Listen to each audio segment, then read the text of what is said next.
Welcome to the YouTube channel of ChemLover. Today we are going to discuss Heisenberg uncertainty principle. This is lecture 08 of atomic structure. So in this lecture we'll discuss what type of questions are usually asked in your competitive exams like NEET and JEE, and later on we'll solve certain questions which have previously been asked on this concept. So let us start the concept, that's Heisenberg uncertainty principle. Basically we have to explain uncertainty principle. Uncertainty principle. So this principle was presented by Werner Heisenberg. According to this principle, the statement is it is impossible. This is the statement. It is impossible to determine. It is impossible to determine simultaneously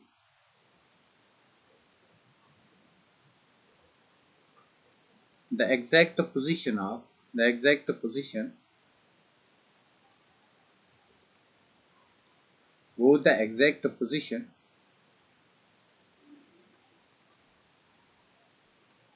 and momentum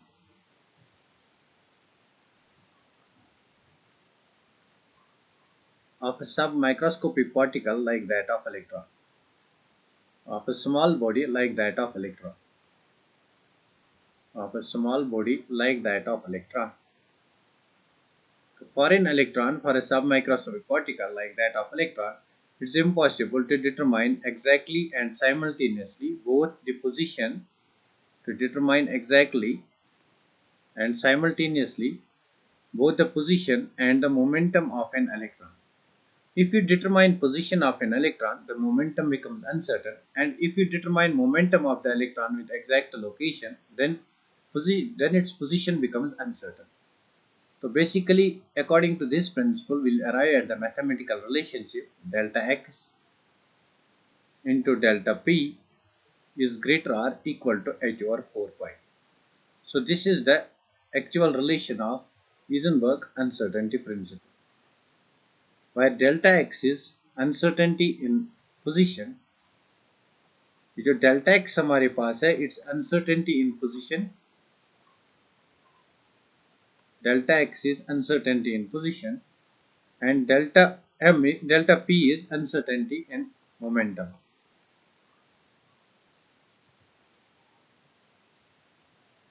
Delta p is uncertainty in momentum. This is uncertainty in momentum. Uncertainty in momentum.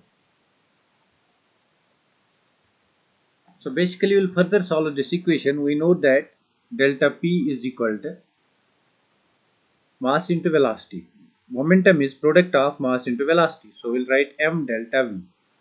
So पहली बात जो यहाँ पे है, कुछ बच्चे सोच रहे होंगे कि हमने यहाँ पे डेल्टा एम और डेल्टा वी क्यों नहीं लिखा, बिकॉज ये जो मास हमारे पास है this is constant, mass is constant, that's why we can not determine change in mass over here, that's why we write is M del V. So substituting the value of del P over here, तो हमारे पास जो equation आएगी that is delta X into m delta v is greater or equal to h over 4 pi. This is the second relation. This is again uncertainty principle. This is again uncertainty principle. तो इसी principal को हम एक और तरीके से लिख सकते हैं, delta X into delta we is greater और इक्वल टू, इस m को यहाँ लाओ so it will become h over 4 pi m. So this is again the relation. So this equation and this equation, they are known as uncertainty principle equation. They are known as Heisenberg uncertainty principle equation. So basically इस equation से हमें delta x it is the uncertainty in position and delta v it's the uncertainty in velocity. We can relate these two quantities. So this is first type of the question जो आपको आएगा based on the equations. तो इसी equation को हम और detailed पे explain करेंगे on our next slide. The next slide पे इसको और डिटेल में हम एक्सप्लेन करेंगे. तो basically we know that momentum is equal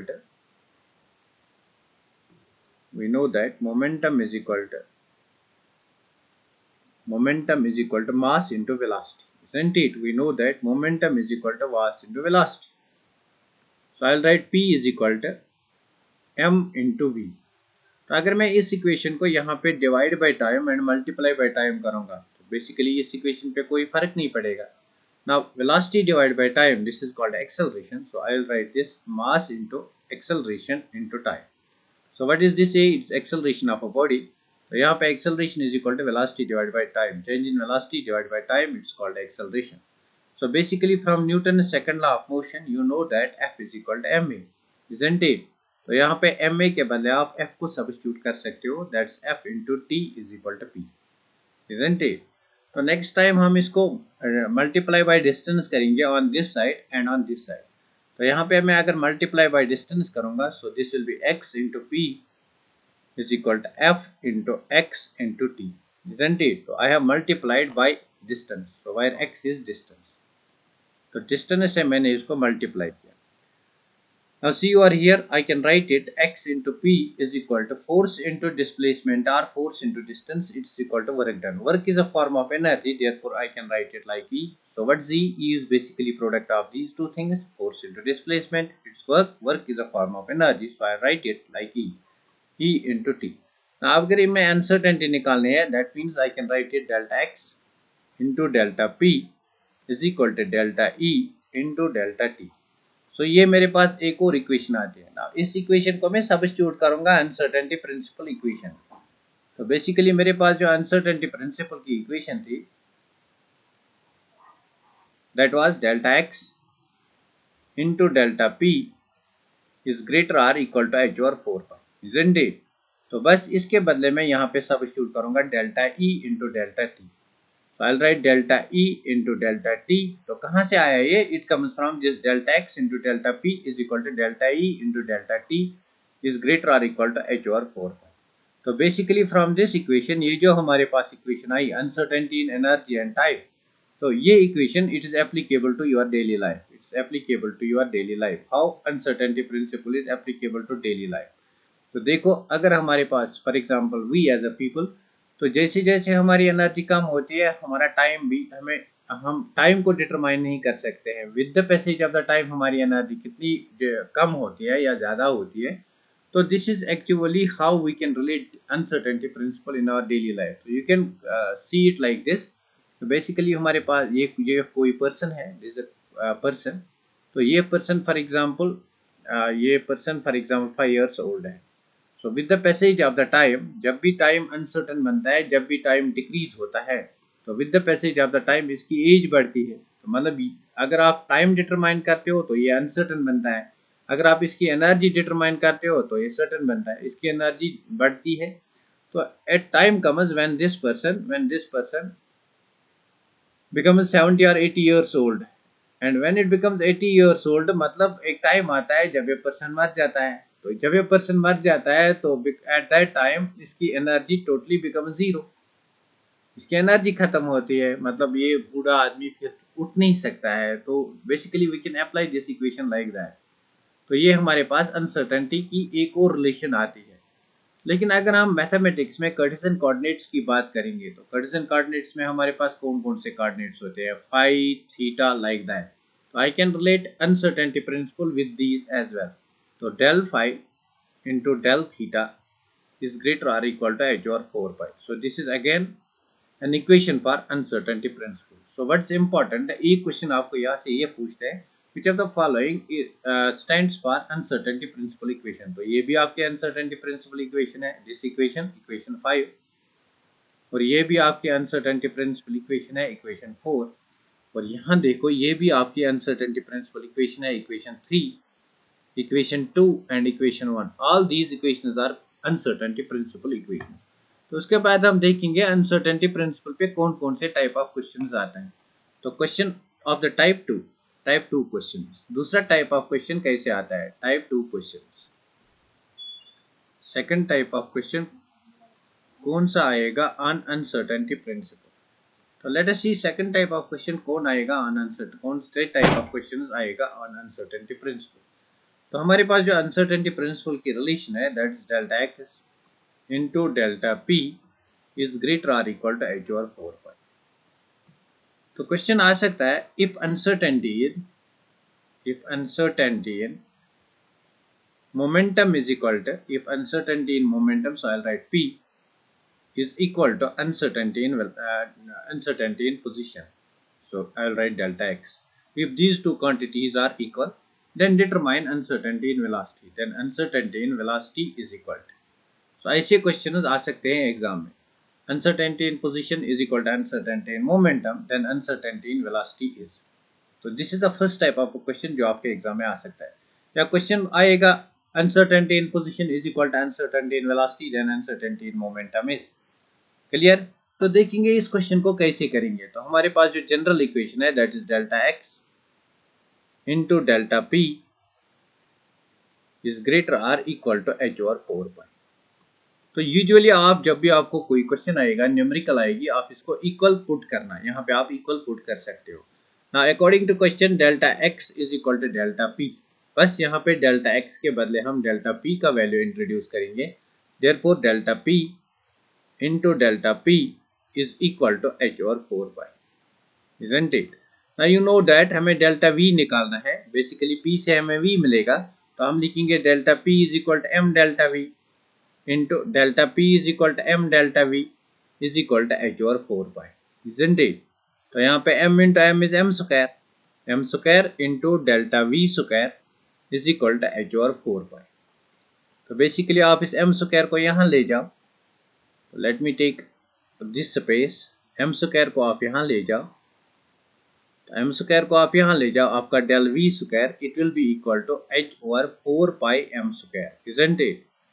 तो डेल्टा वी को आपको निकालना है. So delta V will be equal to root of H over 4 pi M square. isn't it? अब इसको आप कैसे लिख सकते हो. इसको आप ऐसे भी लिख सकते हो. It's root of H over 4 minus 2 का square. So it's 2 square into M square into pi. isn't it? तो 2 का स्क्वायर रूट कट जाएगा.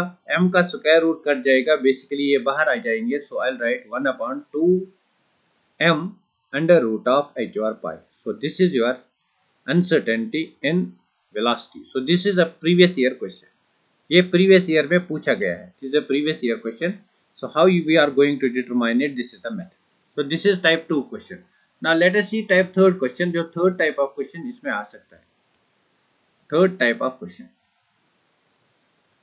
Type 3rd question. तो type third question is basically this is a very important question. Type third question इससे भी बहुत सारे क्वेश्चन आए हुए हैं. तो टाइप थर्ड क्वेश्चन बेसिकली कैसे आया. आपको एग्जाम में देगा velocity of a particle. For example एक इलेक्ट्रॉन की वेलोसिटी देगा. Velocity of an electron is moving with the velocity of 2 × 10⁻⁴ meters per second. और साथ में बोलेगा इट्स वेलोसिटी इज 0.001% एक्यूरेट. बताओ मुझे क्या ये वेलोसिटी इतनी परसेंट एक्यूरेट है और ये इसका एरर है. So this is its error. So this is error in velocity. Basically this is error in velocity.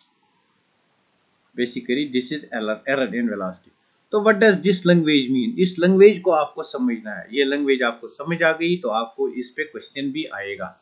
तो इसका एक्चुअल मीनिंग क्या है. इसका एक्चुअल मीनिंग है चेंज इन वेलोसिटी जो है दैट इज 0.001% ऑफ वेलोसिटी.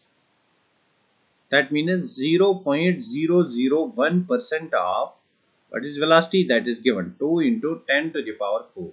जब ऑफ का मतलब यहाँ पे मल्टीप्लाई होता है. यहाँ पे ऑफ का मतलब मल्टीप्लाई होता है. तो you can write it is 0.001 divide by 100% means 100 into 2 × 10⁴. Basically मैं आपको समझाता हूँ लैंग्वेज इस क्वेश्चन की. Once you know the language आपको फिर क्वेश्चन खुद ही आएगा. तो यू कैन राइट इट 1 को यहीं रखो डिवाइड बाय 100. तो यहाँ से 1 2 3 zeros आएंगे into 2 × 10⁴. So this is 10⁵. So you can write 1 divided by 10⁵ into 2 × 10⁴. So basically इसको अगर हम फर्दर सॉल्व करेंगे so del v will come out to be del v आपके पास आएगा 2 × 10⁴ into 10⁻⁻5. So basically this will be equal to 2 × 10⁻⁻1. 2 × 10⁻⁻1 means 0.2. So यहाँ पे जो आपकी velocity है that is 0.2. Clear? Or you can write it 2 divided by 10 that will be equal to 0.2. Clear? तो ये language है बेसिकली इस क्वेश्चन की. बस यहाँ पे आपको एक्चुअली del v चाहिए. तो उसके बाद आप रिलेशन लगाना del X into del V is equal to H over 4 pi. तो बेसिकली आपके पास v भी है, डेल एक्स निकालना है, del X will be equal to H over, this is M del V, this is M del V. तो H over 4 pi, M को यहाँ लाओ इंटू डेल वी को यहाँ लाओ, बस हमारा क्वेश्चन सॉल्व हो गया। एच का value we know that this is Planck's constant 6.626 into 10 to the power minus 34, 4 is constant. तो पाई का वैल्यू 22/7 है। मास ऑफ एन इलेक्ट्रॉन, अगर मैं इलेक्ट्रॉन की बात करूंगा so this is mass of electron, तो मैं लिखूंगा m, इलेक्ट्रॉन होगा। तो डेल वी हमने निकाला दैट इज 0.2। तो यहाँ से आपका क्वेश्चन सॉल्व होगा। Clear? This is second type of question, this is second type of question जो आपको एक्चुअली एग्जाम में आ सकता है। तो इसके बेसिस पे मैं क्वेश्चन यहाँ पे लूंगा, एक प्रीवियस ईयर क्वेश्चन यहाँ पे सॉल्व करेंगे। So the previous year question is an electron is moving with the speed of, is a question, an electron is moving with the speed of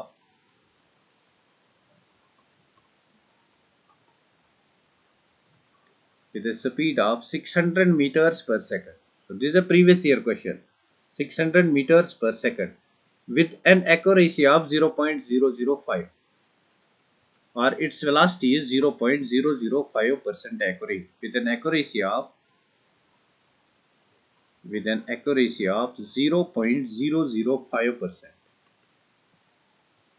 determine, तो आपको determine करना है, determine delta x, that's uncertainty in position. This question has been asked in AIEEE 2002। तो 2002 AIEEE में पूछा गया है और नीट का भी ये प्रीवियस ईयर क्वेश्चन है। तो देखो यहाँ पे लैंग्वेज को, टर्मिनोलॉजी का, जो इस क्वेश्चन की टर्मिनोलॉजी है, जो इस क्वेश्चन की लैंग्वेज है, उसको बेसिकली समझना है। Now how we can understand, v is equal to del v is equal to 0.005% of 600, isn't it?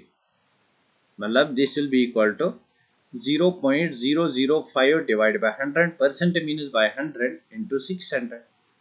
तो 2 0 और 2 0 यहाँ से कैंसिल करो, so this will be equal to 0.005 into 6।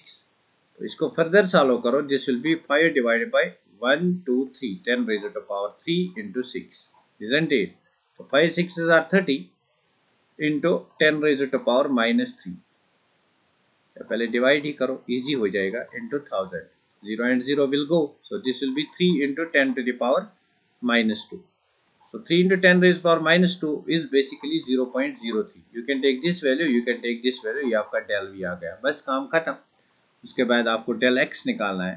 So del X is equal to del X into M del V is equal to H और 4 pi, isn't it? तो del X निकालना है, del X will be equal to H और 4 pi m into del V. m और del v को मैंने यहाँ पे लिया, बस h का वैल्यू सब्स्टिट्यूट करो, 6.626 into 10 to the power -34 joules per second, divided by 4 का वैल्यू सब्स्टिट्यूट करो, पाई का वैल्यू सब्स्टिट्यूट करो 22/7, m का वैल्यू सब्स्टिट्यूट करो, mass of electron 9.1 into 10 to the power -31। 31 क्यों लिया? बिकॉज यहाँ पे SI यूनिट्स में वेलोसिटी दी गई है, SI यूनिट्स में इसका भी यूनिट दिया गया है, दैट इज प्लैंक कांस्टेंट। और डेल वी हमने निकाला, it comes out to be 3 into 10 raised power -2, isn't it? बस यहाँ से काम खत्म हो गया। इसको अगर सॉल्व करेंगे, this will come out to be 22 1s are 22 2s are, तो बेसिकली यहाँ पे आपका 0 1 आएगा। सो 3 के बाद पॉइंट है 0.22 3s are 0.301 आएगा, this will come out to be 0.301। So basically this will be 0.301 divided by 4 into 9.1 into 3। तो यहाँ से 10 raised to power -31, 10 raised to power -2, this is 10 raised to power -33। इस 10 raised to power -33 को हम ऊपर ले जाएंगे, तो यहाँ से हमारा 10 raised to power -34 into 10 raised to power -33, -33 plus 33 बनेगा। सो ये 7 जो है ये ऊपर चला जाएगा इंटू 7, बस ये क्वेश्चन सॉल्व हो गया। 0.301 into 10 raised to power -1 into 7 divide by 4, 4 3s are 12, और you can write 4 into 3 into 9.1। तो इसको आप फर्दर अगर सॉल्व करोगे, the answer will come out to be 1.92 into 10 raised to power -3 meter. So this is uncertainty in position. Clear? This is second third type of question that may be asked. तो ये मेरे पास third type of question है जो आपके exam में आ सकता है। Clear हुआ ये? Is it clear? तो कंफर्म करो, पहले ये बात क्लियर हो गई, ये मेरा थर्ड टाइप ऑफ क्वेश्चन है जो आपके एग्जाम में आ सकता है। तो these are the type of the question, these are the type of the question that may be asked, that are usually asked in your competitive exams. Now let us take one more important